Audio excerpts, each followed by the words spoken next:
ilang Yung ar saglit lang. yung ar pag yung ar Ilang pag saglit yung ar lang po 'tong pag-aresto pahayag ni yung ar Romeo pag-aresto Pocis nung siya yung po ar pag yung ar yung latest po 'no, nakapagpiyansa na po si General Pocis dito sa isinampa sa kanya na ayun na nga 'no, yung kasong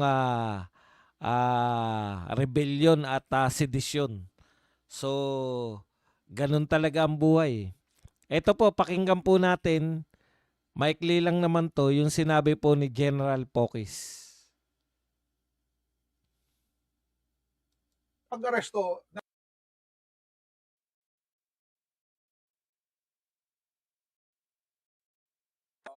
ang, hindi natin maintindihan at, kinakababahalan natin ay bakit yung mga taong nagpapahayag ng mga damdamin, nagpoprotesta dahil dito sa mga matinding korapsyon na ito ay kinakasuhan, hinuhuli, inaaresto tulad ko. Dapat ang kinakasuhan, inaaresto yung mga taong nagnakaw ng bilyon-bilyon, yung mga kumuha ng pera na instead sana sa mga flood control para mawala ang baha. Ayun ang inaasam na inaantay natin na makulong, mapapanagot, pero wala. Yung background ng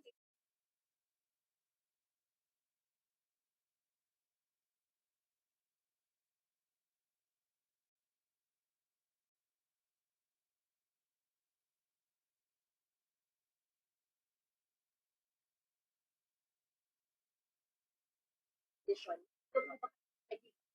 Pagkakasabi ko sa gobyerno. Ayun na nga eh, yung inciting.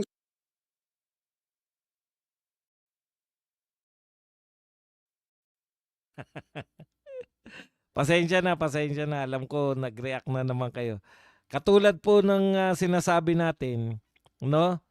Ang tanong po, bakit sabi ni General Pocis, bakit yung mga katulad niya na tumututol sa korupsyon, yun yung pinakukulong, yun yung kinakasuhan. Samantalang yung mga totoong magnanakaw, yun po yung walang mga kaso, 'di ba? Yan po ang pinakamalaking katanungan natin diyan, no? O ngayon sa question po ng rebellion ba 'yon o sedition ba yung kanyang ginawa? Pakinggan po natin. Ayun na nga eh, yung inciting sedition is parang nanghihikayat ng sedisyon na pabagsakin ng gobyerno. Hindi ho namin ginagawa yon sa gobyerno. Kami lamang ay nagpapahayag ng damdamin, matinding puot, galit ng mga tao. Tulad ninyo, tulad natin lahat, tulad ng mga pulis. Okay, ako saksi po ako rito sa sinasabi na to ni General Pocis. Dahil nakita po namin kung paano mag-rally to eh. Tandaan po ninyo, sabi nga natin, napakarami pong grupo ng mga Duterte, no, na nagrarally. Pag panahon po ng rally, iba-iba po 'yan. Ito pong grupo po ni General Pocis, yung UPI. Yan po yung grupo na kinakantsawan ng ibang grupong Duterte dahil ang sabi nila, bakit hindi nananawagan ng BBM resign? Oh. Kung sino pa po yung hindi nananawagan ng BBM resign, yung grupo na hindi nananawagan ng BBM resign, yun pa po yung gusto po nila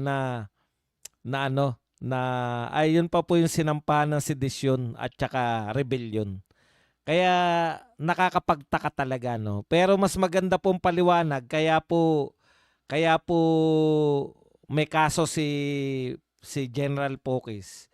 Kasi nga gusto po siyang gawing halimbawa na ito yung mangyayari sa inyo. Lahat po yan halimbawa sa mga congressman na pinupunan ninyo yung pagbabudget, sa mga congressman na naglalantad ng mga kalokohan sa budget. Sasampahan namin kayo ng isususpend namin kayo katulad ni Kiko Barsaga, or kayo ay gigipitin namin katulad ni Lebiste, uupakan namin. Yan po yung gusto nila eh, no? Kung sino po yung mga naglalantad. Paulit-ulit tayo rito pero yan po ang katotohanan eh, no? Sabi nga, pamimiloso po nga ni Yesesio, Atty. Topacio, sabi niya nga, Maraming salamat, Mr. President, ha. Tinupad ninyo na may makukulong. Pero hindi po, ha? Hindi po yung mga magnanakaw ang napakulong, eh. Ang pinakulong po yung mga galit sa pagnanakaw. Kaya ang hirap umasa dito sa gobyerno na to, no? Kaya naman sila nagagalit, sabi nga ni General Pokis. Nakita nyo naman, nangako ang ating Pangulo bago magpasko. Enero na, wala pa rin pong nakukulong na malaking isda. Di po ba? Alam nyo po, iniisip ko lang, siyempre namimiss natin si Tatay Digong palagi, di ba? Ang hirap, no? Alam niyo po ba yung salitang BBM resign o Marcos resign? O i-give up mo na yan? Ikaw pa rin po yung magpapasya niyan, eh. Wala naman pong panawagan, alam niyo po, para matawag po na nanghihikayat ka ng rebellion o sedisyon. Talagang direkta po sinasabi mo na pababagsakin natin tong gobyerno na to.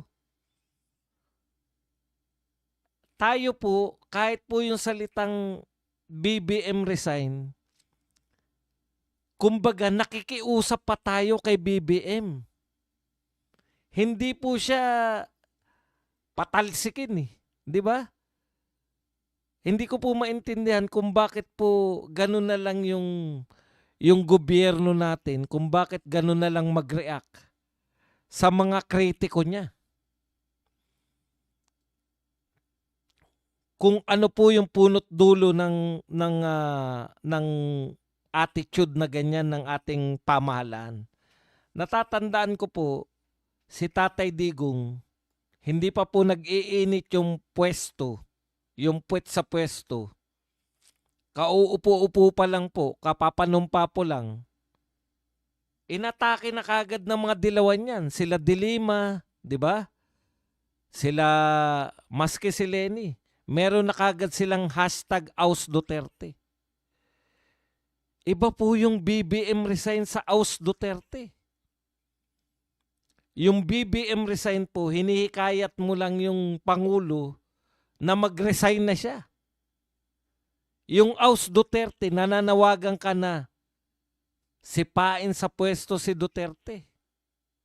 Palayasin sa pwesto si Duterte.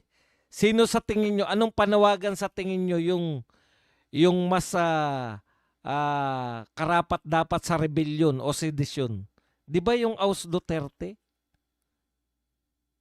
Pero bakit wala pong sinampahan na kaso si Tatay Digong sa mga sumisigaw ng Aus Duterte? Meron pa nga, let Lenny lead, di ba? O hashtag let Lenny lead. Kasabay yan, eh. Aus Duterte, let Lenny lead. Magkatumbal yan, eh. Direkta po yun, no? Nananawagan sila na tanggalin si Duterte at paupuin si Leni Robredo. Alam niyo po kung anong meron kay Tatay Duterte? Kay Tatay Digong? Kung bakit hindi niya kinakasuhan yung mga kritiko niya? Marunong siyang mamuno. Marunong siyang maging presidente. Hindi siya nai-insecure. Walang inseguridad. Yun, eh. Kung ikaw, alam mo yung ginagawa mo bilang Pangulo, alam mo rin, hindi ka dapat balat sibuyas. Mainit na mainit sila kay Pokis dahil galing sa militar, akala nila, alam niyo yung napaka-insecure mo? Saan nagmumula yung inseguridad? Di ba? Nagmumula yung inseguridad na yan dahil ramdam po nila yan. Kung hindi imposible naman hindi sila nasasaktan sa mga rating ng survey.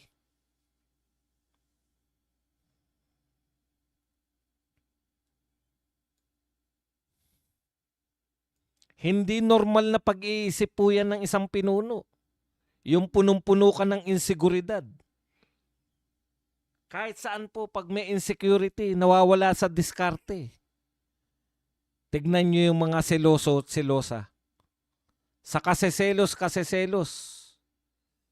'di ba? Naapektuhan na yung kanilang relasyon. Nakichismis pa sa mga relasyon. Hindi sila secure sa kanilang ano eh. Hmm. Yan po ang mahirap na kalagayan ng mga taong ganyan, no? Yung wala sa maayos na kaisipan ng mga pinuno. Mindset ba? Mindset. Si Tatay Digong, alam nyo si Tatay Digong, may mga nagsisip-sip sa kanya, balik ko lang ng konti. Narinig ko yun, naka-live sila nun eh. May nagsisip-sip sa kanya, Mr. President, sampahan kaya natin ang kasong ng impeachment si Leni Robredo kasi at that time dumadayo pa, pumupunta pa sa ibang bansa si Leni. Alam ko nagpunta na US para siraan yung gobyerno natin. Pwede, no? Pwedeng ground. Kasi parang binibenta mo yung bansa mo sa ibang bansa eh. Pwede. Kaya lang, bakit naman gagawin ni Tatay Digong yun? Sabi nga ni Tatay Digong, huwag niyong kalimutan niyo yung impeachment na yan. Binoto ng tao yan. Imagine, yung vice president niya na wala nang ginawa kundi atakehin siya. Kasi simula pa lang, inaatake na siya. Imagine niyo ang sinabi ni Tatay Digong, binoto yan ng tao. Ay, oo, seloso po ako. Baka kala nyo, hindi, kahit na, seloso, biro-biroan lang nagseselos ako eh. Kahit wala kay relasyon.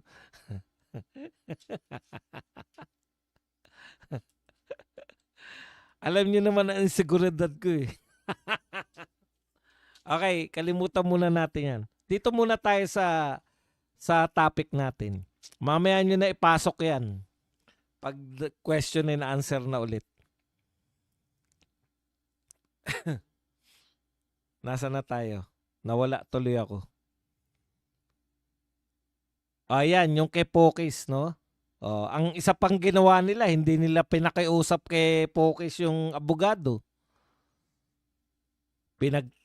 Tinaguan siya ng abogado. Alam mo yun? Tsaka talagang, alam nyo, no? Yung timing talaga lagi, no? Laging tuwing bababa yung eroplano, nagkaroon na sila ng formula, eh, no? Tuwing bababa yung eroplano, pwedeng hulihin, di ba?